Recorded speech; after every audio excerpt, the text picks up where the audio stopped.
Un gusto, como siempre, saludarles a todos ustedes. Retomamos ahora el espacio de los diálogos, nuestra primera entrevista, y hoy tenemos como invitado al doctor Pedro Granja, un penalista, abogado, especialista, un hombre muy ilustrado además, analista político con quien siempre solemos conversar de temas variados y diversos. Un gusto tenerle nuevamente con nosotros, doctor Granja. ¿Cómo está? Buenos días.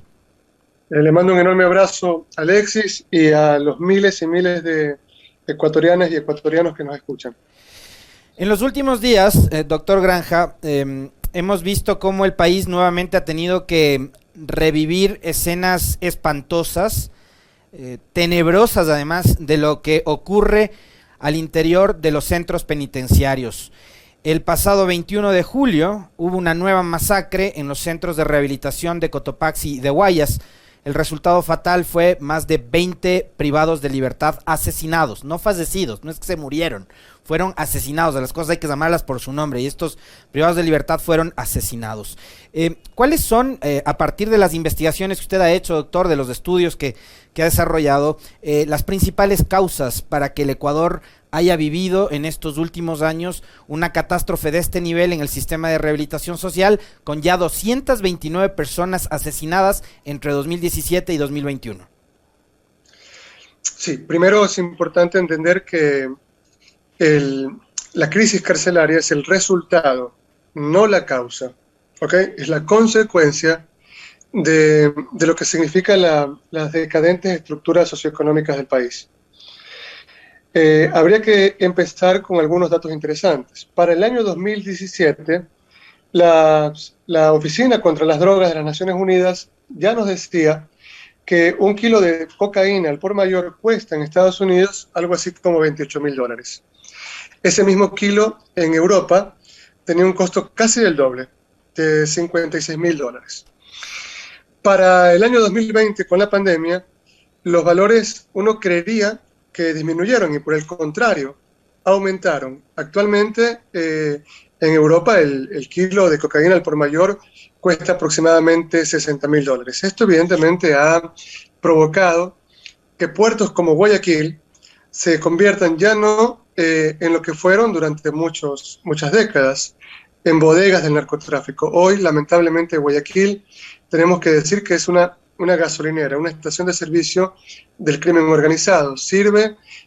¿Para qué sirve una estación de servicio? Para que usted coja gasolina, para terminar el viaje, para que usted se pueda alimentar, para que usted pueda hidratarse. Luego, es interesante entender cuáles son la cantidad y por qué delitos tenemos presos en nuestras cárceles. Tenemos una enorme cantidad de detenidos porque son mulas.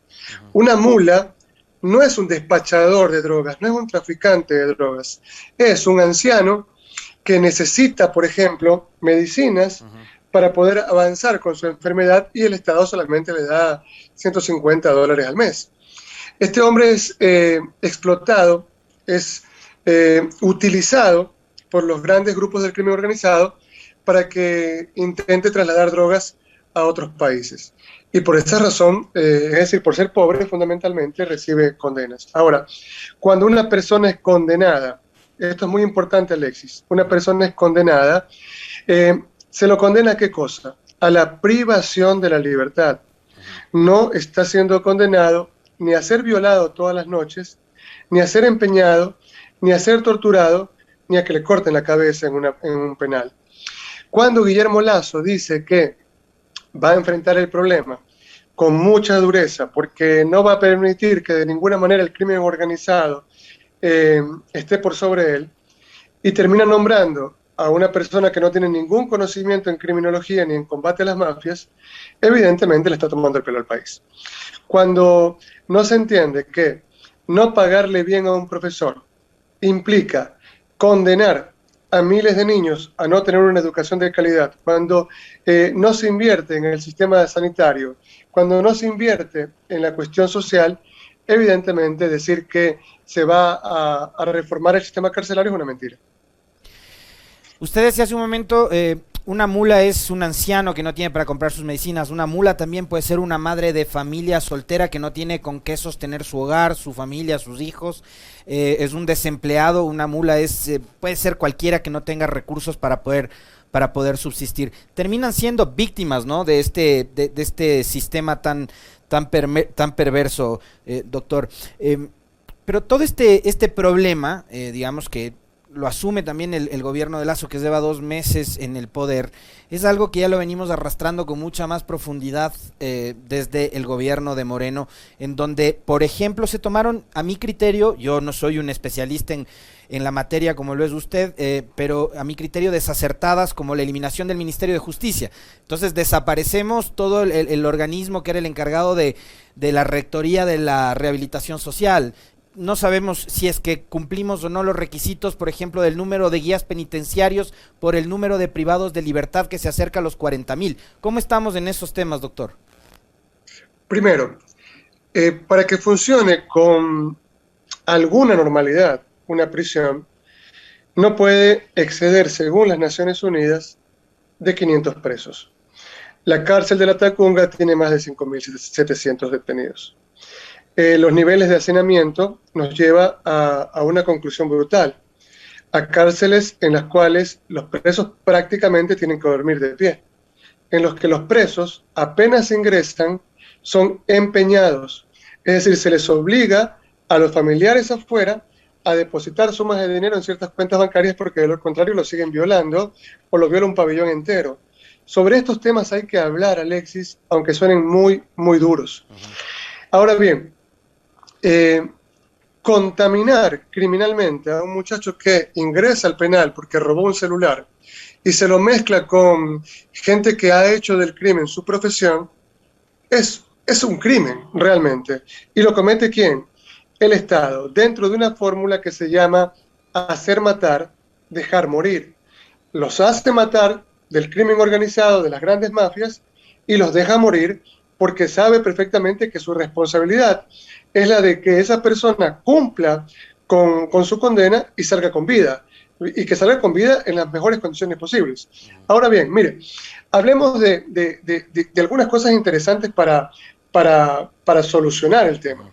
Primero, nunca se ha hablado en el país de la posibilidad de las granjas penitenciarias. En una granja penitenciaria, Alexis, primero usted tenga estadísticas. Un preso le cuesta al Estado ecuatoriano por día $40 diarios. Cuando esos idiotas que están todo el día escribiendo tonterías en Twitter y que saben de medicina, saben sobre la vacuna, saben de criminología, saben de dogmática penal, saben de todo, ¿no es cierto? Dicen que el tema se soluciona aumentando las penas. Habría que entender lo siguiente. Número 1, cada preso nos cuesta $40. Esto quiere decir que una persona que ha cometido el robo de 2 piezas de pan, al mes nos costará $1.200. Con ese mismo dinero yo podría tener a 3 muchachos trabajando tranquilamente en una hacienda agrícola y ganando un dinero que les sirve para tener una vida apenas digna, pero no lo tengo asignado en prisión. Se da cuenta de que con matemáticas las cosas van diferentes, pero además se dice que aumentando las penas se soluciona el problema. Esto lo repiten una serie de políticos sustancialmente de la derecha, sustancialmente la derecha quiteña. Lo que se denomina el populismo penal, ¿no? Que es la más recalcitrante de todas. Mire, aumentar las penas en la región, en América Latina, se hizo en los últimos 20 años. Nosotros tenemos, con casi 250 reclusos por cada 100.000 habitantes, el doble de presos de China. Una cifra 7 veces mayor que la India y 40 veces mayor que el de algunas regiones de Europa. Ahora bien, esto ha hecho que desciendan los niveles de sicariato, de homicidio. Les voy a dar otro ejemplo. En Guayaquil, antes del 2020 teníamos una cifra de homicidios por cada 100.000 habitantes de 6,8. Después, en plena pandemia, la cifra subió a 7,9. Es decir, subimos más de un punto, ¿ya? En pandemia. Esto quiere decir claramente que aumentar las penas para reducir delitos graves no tiene ningún significado. Y se lo voy a explicar con un rapidísimo ejemplo. Ningún delincuente se pone a leer el periódico o se pone a leer Twitter y dice, ah, caramba, aumentaron las penas. Los mismos legisladores que dicen que hay que robar bonito, los mismos legisladores que tienen contratos con compañías de seguridad en los que aparentemente perjudicarían al Estado no con 5 ni con 6 dólares, sino con 11 millones de dólares. Entonces dice, caramba, los honorables diputados han aumentado las penas, hoy no salimos a robar. Digo, eso no funciona en la cabeza de ningún delincuente. Por más que usted las aumente, si la gente tiene hambre, el crimen va a seguir aumentando exponencialmente. La violencia no es el resultado final, la violencia solamente es un medio que nos lleva a instalarnos en la sociedad de la paura, en la sociedad del terror. Y me parece que a ciertos sectores de la derecha recalcitrante del Ecuador, esto en lugar de tratar de solucionarlo, más bien les conviene mucho. Decía usted hace un momento, y citaba, doctor, lo que fue la reacción del presidente Lasso.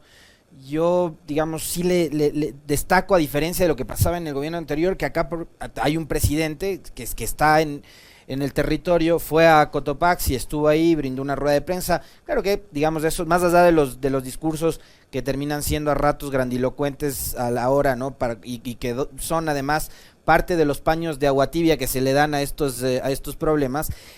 Aparte de lo que usted señalaba, ¿no? Vamos a tener mano dura, vamos a designar a Fausto Cobo como el director del SNAI y demás. ¿Qué otra solución cree usted que le ha dado el gobierno a este problema? Porque yo creo que son medidas que son paños de agua tibia, que no son soluciones estructurales para algo que arrastra una serie de inconvenientes y de soluciones que yo no veo por ningún lado que se las plantean, como la que usted hoy nos expone, la de las granjas penitenciarias, ¿no? Además, no es solo que trabajan, sino que los privados de libertad van a capacitarse en otro tipo de destrezas, como por ejemplo la agricultura.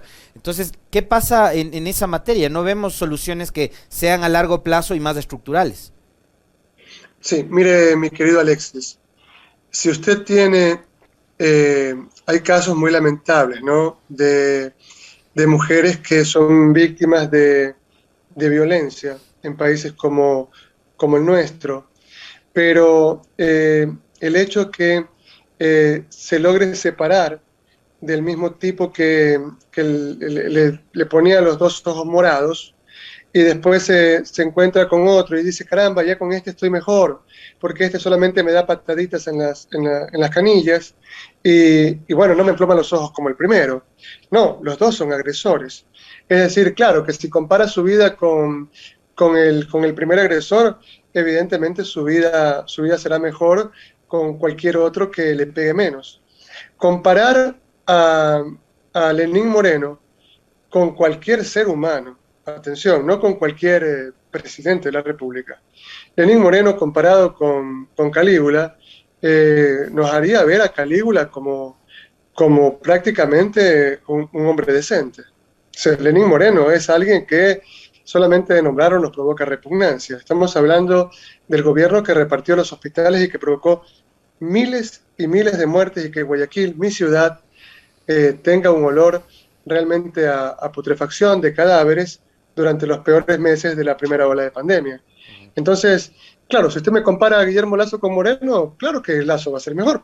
¿Ya? ¿Ok? Claro, cualquiera es mejor que Moreno. Pero que Lasso tiene recién 60 días en el poder, sí, eso es cierto. Yo le auguro al señor presidente Guillermo Lasso la mejor de las suertes. Su éxito, evidentemente, se verá en un beneficio para todo el país. Pero hablemos de soluciones, ¿ok? Porque generalmente tenemos la tendencia en una sociedad que quiere mirar hacia el futuro, siempre viendo por el espejo retrovisor del pasado. Correcto. En una sociedad en la que todos nos hemos acostumbrado a ser quejumbrosos. Propongamos soluciones, pero las soluciones deben ser propuestas por gente que conozca un determinado fenómeno, y no por Fausto Cobo, que es un militar que merece mucho respeto, ya un anciano, que merece mucho respeto todavía más por eso, pero no se puede olvidar que ha tenido unas frases que realmente deberían provocarnos repudio. Es el mismo hombre que dijo que cualquier militar que apoye una determinada tendencia política que no es la de él, porque la de él es la de la derecha extrema, merecía ser fusilado. Ya con esa desafortunada expresión, Fausto Cobo no debería ser considerado ni siquiera para lavar platos en el Ecuador, pero sin embargo lo ponen a dirigir las cárceles. Este señor cree que las cosas se van a solucionar con balazos, no saben a quién se están enfrentando. ¿Ya? El crimen organizado tiene un abanico, un portafolio tan grande de recursos económicos y militares, que pretender con un Estado tan deficiente como el nuestro enfrentarlos de plomo a plomo es ridículo. Es decir, la solución debe ser otra y debe ser integral. Primero, no puede mezclar usted a los presos que se han robado una gallina con delincuentes que son violadores, con delincuentes que son asesinos consuetudinarios.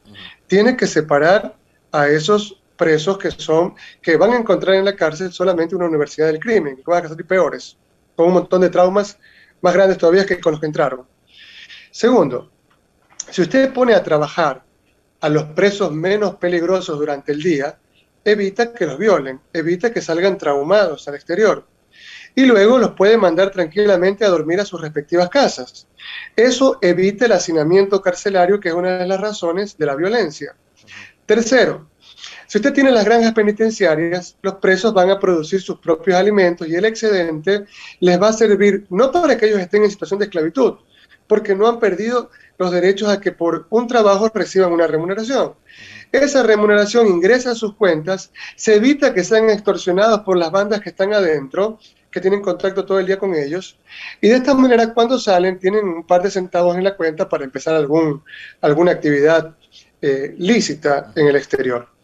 Tercero, el combate al crimen organizado empezaría por ver cuál es el puerto por el que sale más de 500 toneladas de cocaína a Europa, Estados Unidos, México y otros puntos del mundo, ¿okay? Lo que se llama como el paralelo cero.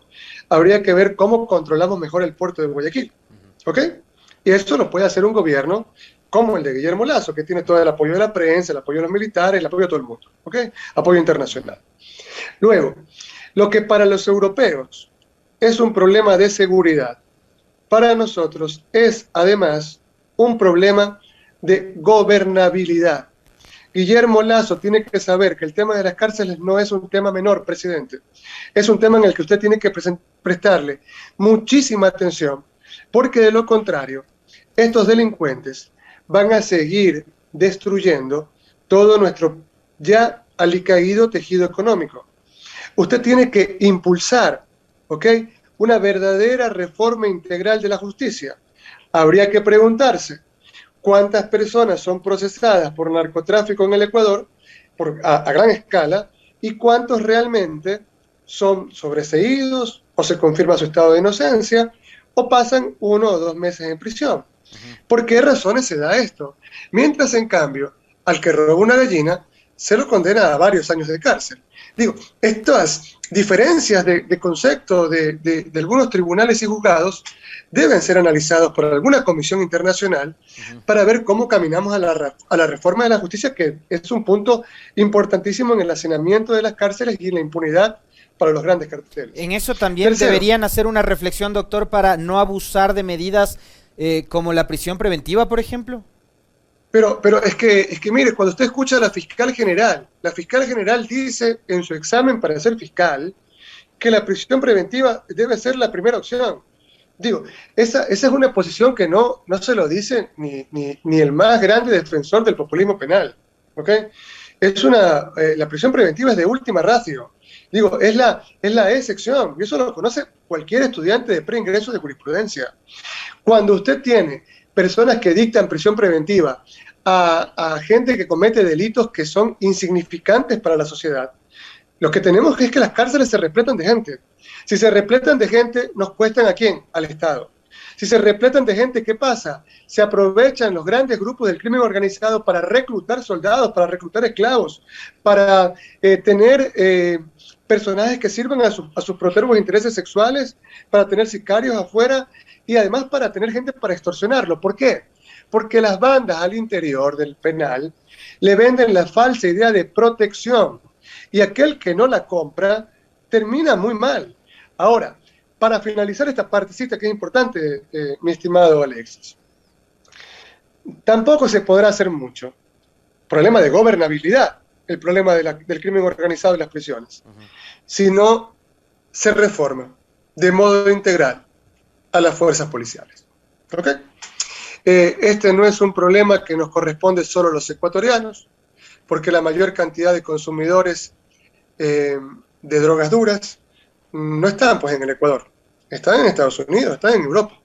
Entonces las embajadas europeas que están en Ecuador, la embajada norteamericana, debe proveer recursos, pero no para resolver todo como con el Plan Colombia o con la Iniciativa Mérida en México, porque esto nos ha demostrado, Alexis, algo que se conoce como el efecto cucaracha. En el efecto cucaracha es exactamente cuando en una casa la cocina está muy sucia, las cucarachas sienten que se enciende la luz y que las van a matar, y entonces se trasladan a otros puntos de la casa. ¿Ok? Exactamente lo mismo pasó con el crimen organizado en Colombia, que después del Plan Colombia, la guerra, el glifosato, los paramilitares, las violaciones y todos esos horrores, se terminaron trasladando a un lugar más tranquilo, que es el Ecuador. ¿Ok? Cuando se combatirá en Ecuador con la misma crueldad que en Colombia, se pasarán al Perú y así irán pasándose de lado en lado. Es decir, si no se entiende que esto no se soluciona solamente con balazos, ¿ok? Entonces el problema se va a hacer mucho mayor. Y lo que vamos a permitir es que después de 4 o 5 años, el Ecuador, y particularmente una ciudad como Guayaquil, sean prácticamente cooptadas por los carteles.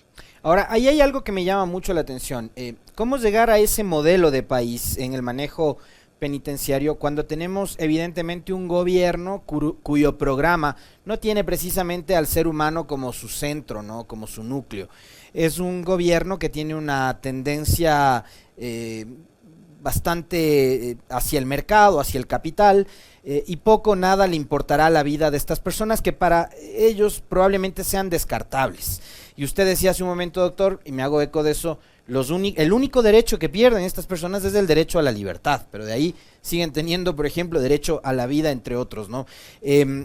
Ahí cuánto se dificulta eso. Y lo otro, fíjese usted, porque hemos abordado este tema con varios invitados. Jorge Huamán, prefecto de Cotopaxi, estuvo reunido con el presidente Lasso, y Jorge Huamán, que además es de Pachacutic, ¿no? Que se supone es de una tendencia, uno creería, más progresista, que está mirando al ser humano y demás, nos dijo... ¿Quién? ¿Pachacutic? Sí, por eso, allá voy, déme un segundo, allá voy.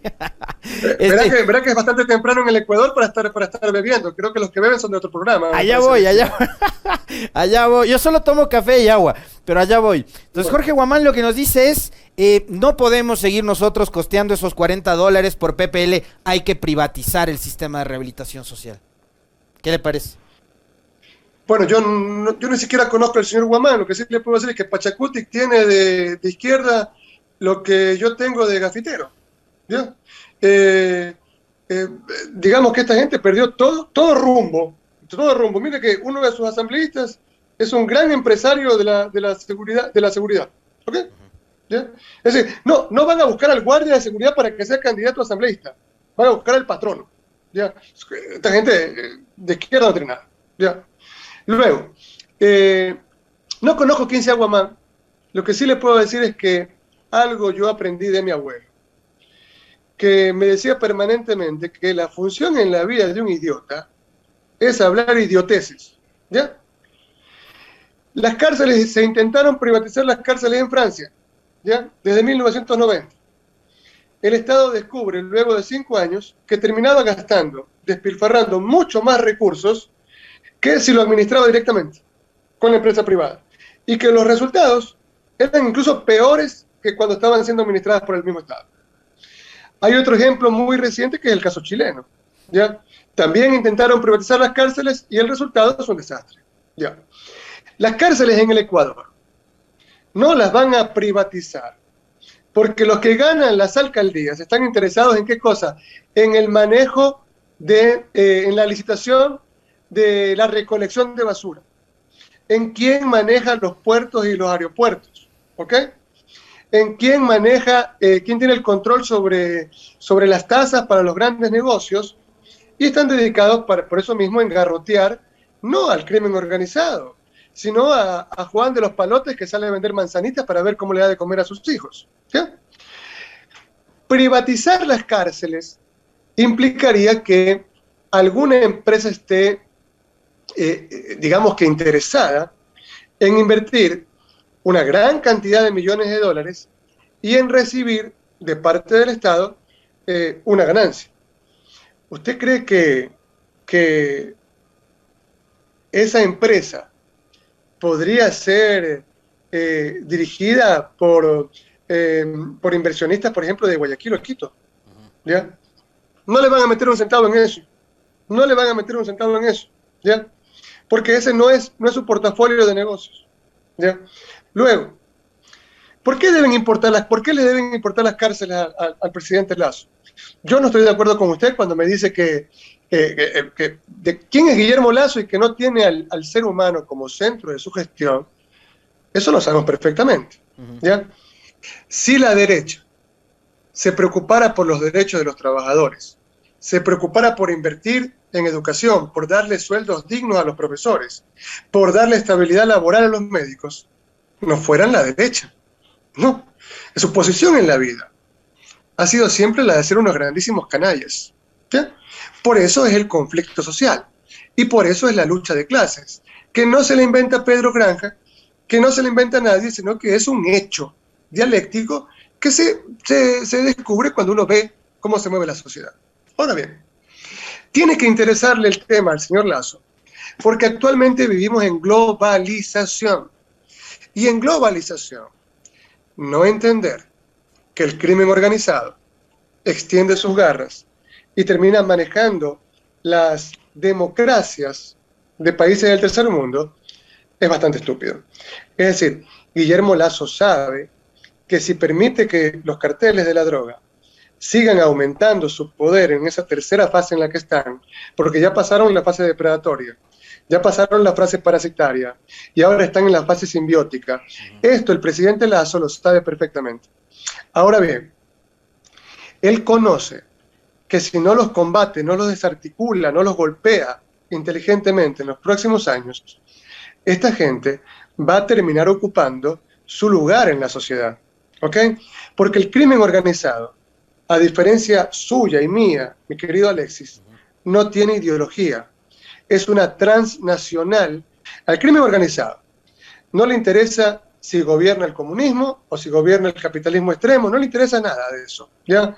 El crimen organizado llega para apoderarse en primer lugar de un territorio, en segundo lugar para meter en ese territorio ya cooptado por ellos grandes cantidades de dinero en el sistema económico para el lavado, para el reciclaje de dinero, y después de eso pasa a la fase de armar partidos políticos o de tener contactos con políticos para manejar ¿qué cosa?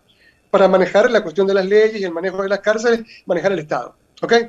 Guillermo Lasso sabe que esto, si lo permite, lo sacará a él y a sus amigos del gran negocio que es manejar el Ecuador. Por consiguiente, yo no creo que vaya a ver esto como un problema menor. Por el contrario, este es un problema central de discusión actual en un país como el Ecuador. Doctor, vamos avanzando, queríamos abordar otros temas con usted. Yo decía hace un rato que tiene una agudeza también para el análisis político muy importante el doctor Pedro Granja. ¿Cómo ve usted el desarrollo de estos 2 primeros meses del gobierno? Ya los cumplió el pasado 24 de julio. Hay muchos problemas que tienen que ver con la reactivación económica, que es algo que espera la gente, pero también con el tema sanitario. Y fíjese que el gobierno de Moreno en plena pandemia empezó a despedir médicos que hoy no tienen ningún tipo de seguridad laboral en el gobierno actual. Usted que está cercano a los trabajadores de la salud, a los trabajadores de la educación, ¿hay preocupación de parte de estos gremios, doctor? Primero es importante, le agradezco la oportunidad a usted y a su medio de decir cosas que no se pueden sostener, que no se pueden expresar dentro de la democracia ecuatoriana en otros medios que forman parte de esa gran red que se llama la industria de la pauta. ¿Ok?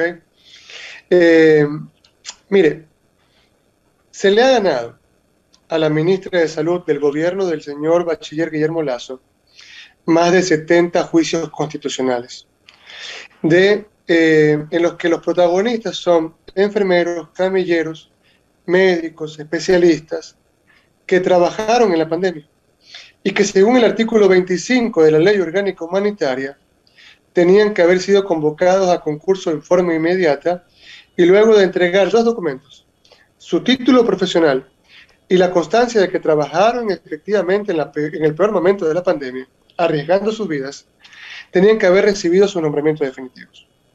Como el Estado ecuatoriano no les cumplía, tuvimos que interponer estos juicios.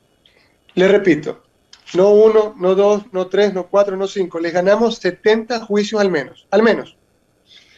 Esto implicaría que según el artículo 24 de la Ley Orgánica de Garantías Jurisdiccionales, si el gobierno de Lasso respetase realmente el ordenamiento jurídico, ¿ya?, sería un gobierno democrático. Si no lo respeta, sería un gobierno dictatorial. El gobierno de Lasso se pasa por el forro la ley. La ministra de Salud, en lugar de cumplir las sentencias, le da largas y largas al asunto, no le da la más remota respuesta a los trabajadores, y lo que venimos escuchando es que a esas personas que se atrevieron a ponerle juicios al gobierno y que le ganaron, ahora las están despidiendo de los hospitales. Vamos al caso de los profesores. Hechos, Alexis. No son suposiciones, no es que yo estoy hablando de Dumbo, ni estoy hablando de que el ratón Mickey Mouse se hizo rubio, ¿ya? Yo estoy hablando de hechos.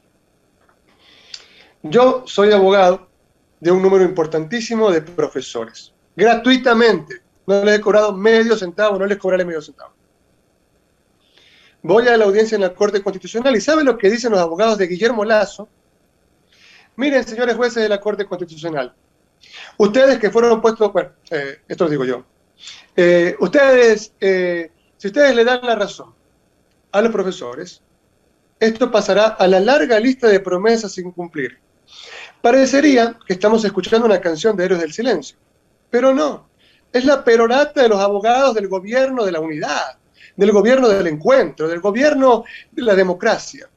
Mire, la Corte Constitucional ecuatoriana, puesta por designio, por capricho de Julio César Trujillo, cuando no tenía la competencia para eso, porque la Corte Constitucional había sido designada por otra vertiente, y las cosas en derecho se deshacen del mismo modo en que fueron hechas, esa Corte Constitucional, integrada por personajes que escriben y escriben de los derechos humanos, que prácticamente orinan agua bendita, terminó suspendiendo la entrada en vigencia de las reformas de la Ley Orgánica de Educación Intercultural, que fueron votadas por los asambleístas de Lasso pocos días antes de la segunda vuelta electoral.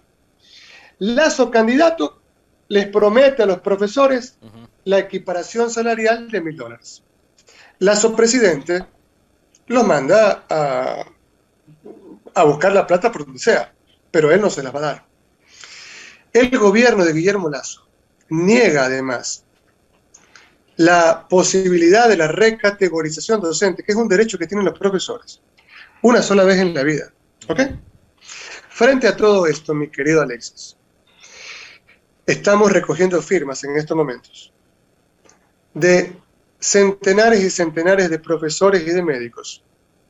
Y en los próximos días, una vez que se empiecen a recoger firmas en forma masiva, me voy a ir con esos documentos al Consejo de Derechos Humanos de la ONU en Suiza para contarle al mundo que el gobierno democrático del Ecuador, ¿ok?, ese gobierno que ya no va a violar los derechos humanos, como nos decía la industria de la pauta, sí que los viola, los derechos laborales.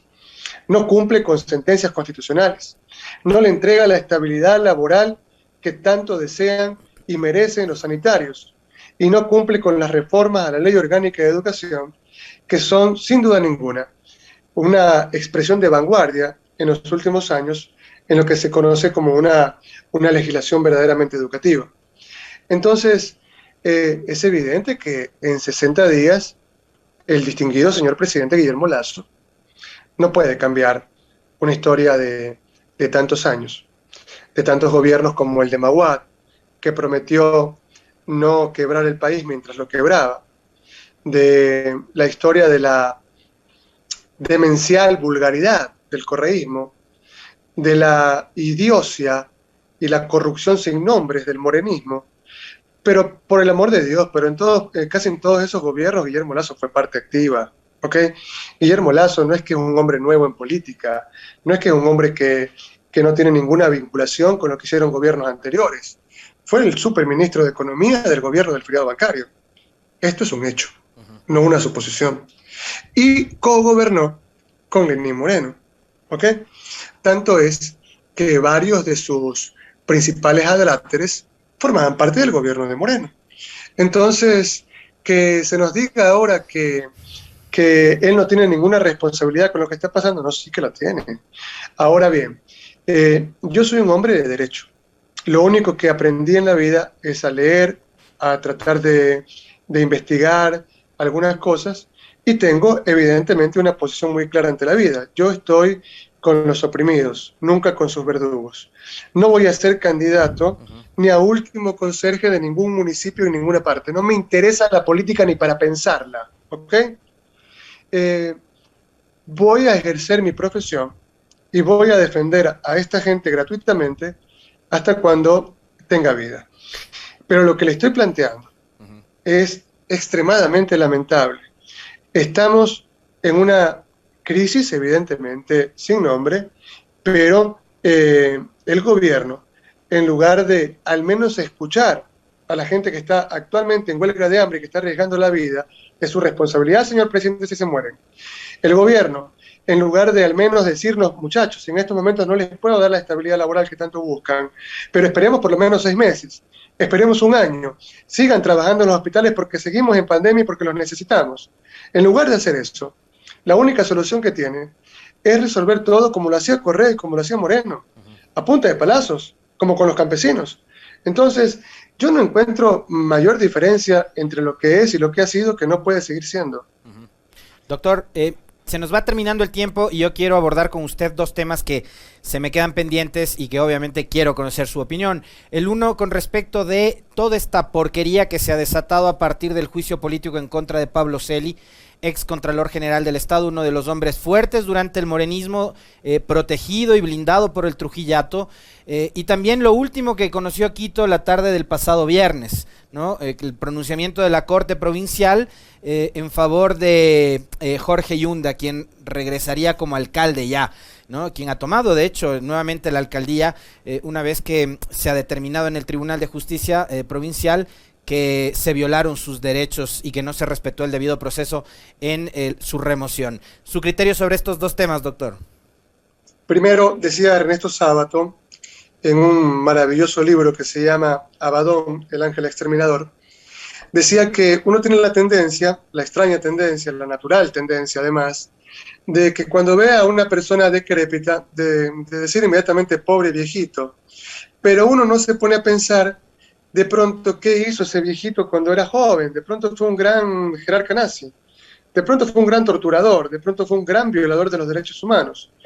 En el caso del Trujillato, que es demencialmente defendido por algunos mamarrachos que ganan sin tener ningún título profesional $26.000 en canales incautados, y sus hijos bobos repiten lo mismo.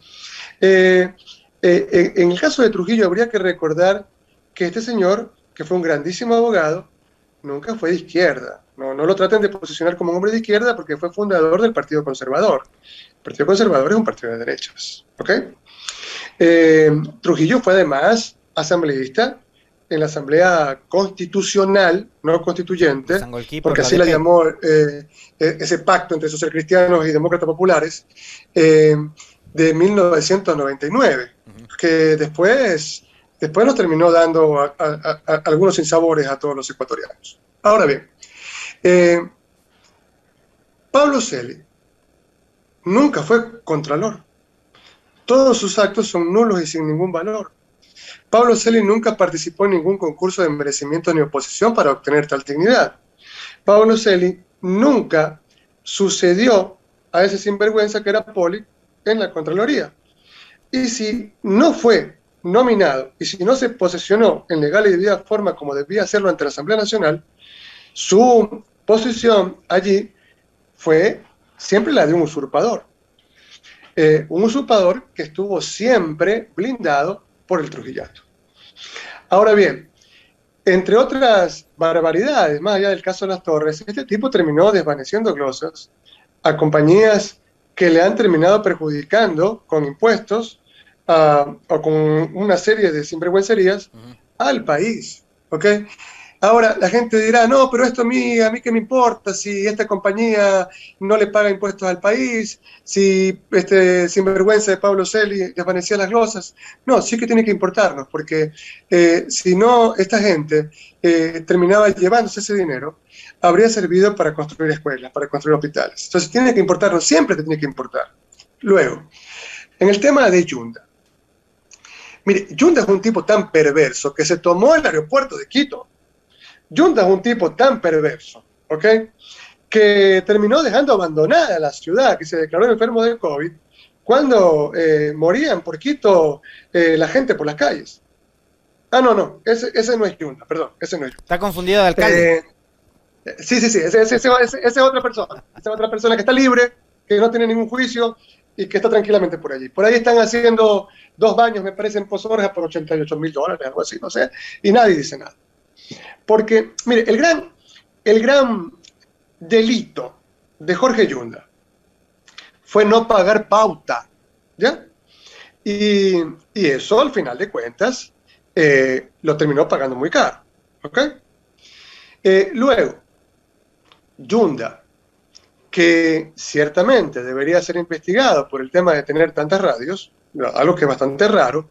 Yo siempre lo llamo a Jorge Yunda con mucho cariño el Berlusconi de Guano, pero como alcalde no lo ha hecho peor que muchos alcaldes del Ecuador en pandemia, ¿ok? Más bien, lo de Yunda fue bastante aceptable en muchos casos. Estuvo liderando, recordará usted, el ranking de alcaldes mejor evaluados del año pasado.